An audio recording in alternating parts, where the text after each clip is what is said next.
Hello दोस्तों, आप सभी का हमारे इस YouTube चैनल पे हार्दिक स्वागत है। आज हम पढ़ेंगे गणेश्वर सभ्यता। तो गणेश्वर सभ्यता में सबसे पहले मैं आपको डायग्राम दिखा देता हूँ। ये गणेश्वर सभ्यता का प्रवेश द्वार है, ठीक है।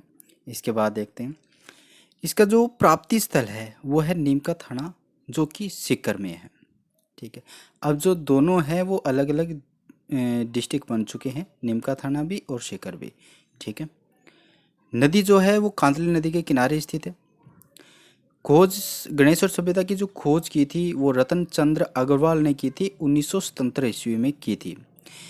जो इनका विस्तृत खनन है गणेश्वर सभ्यता का, वो 1978 1979 में विजय कुमार द्वारा करवाया गया था। इसकी अवधि जो बताते हैं वो 2800 ईसा पूर्व के लगभग आसपास के बताते हैं। जिस जो अन्य नाम है गणेश्वर सभ्यता के, उसमें इसे पुरातत्व का पुष्कर भी कहा जाता है। ताम्र युगीन सभ्यताओं की जननी भी इसे कहा जाता है। ताम्र संचयी संस्कृति भी इसे कहा जाता है। इसके बाद हम बात करते हैं इसकी विशेषताएं के बारे में। जो राजस्थान की सबसे प्राचीन ताम्र युगीन सभ्यता, राजस्थान की ये सबसे प्राचीन ताम्र युगीन सभ्यता है, इसलिए गणेश्वर को ताम्र युगीन सभ्यताओं की जननी भी बोला जाता है। राजस्थान में सबसे शुद्ध ताम्र देखो, सभी सभ्यताओं में सबसे जो शुद्ध तांबे के जो उपकरण मिले हैं वो इसी सभ्यता से हमें प्राप्त हुए हैं, जिनमें 99% तक शुद्ध तांबे के उपकरण हमें प्राप्त हुए हैं। तो इससे हमें पता चलता है कि जो गणेश्वर के निवासी थे उनको धातु मिश्रण कला का ज्ञान नहीं था, क्योंकि जो प्राप्त जो तांबे के उपकरण थे उनमें किसी भी अन्य धातु की मिलावट हमें प्राप्त नहीं हुई है।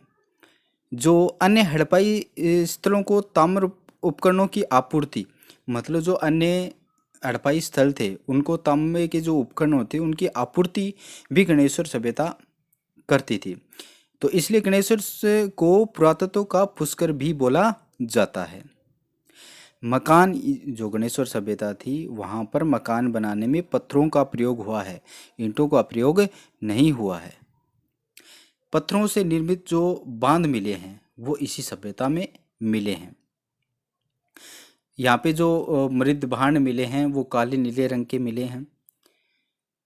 इसके बाद जो यहाँ पे गणेश्वर सभ्यता में जो तांबे की वस्तुएं प्राप्त हुई है, ताम्र वस्तुएं प्राप्त हुई है, कौन कौन सी प्राप्त हुई है पढ़ते हैं। जो तांबे के बाणागर हमें प्राप्त हुए हैं 458 तांबे की कुल्हाड़ियाँ प्राप्त हुई है। 50 मछली पकड़ने के कांटे,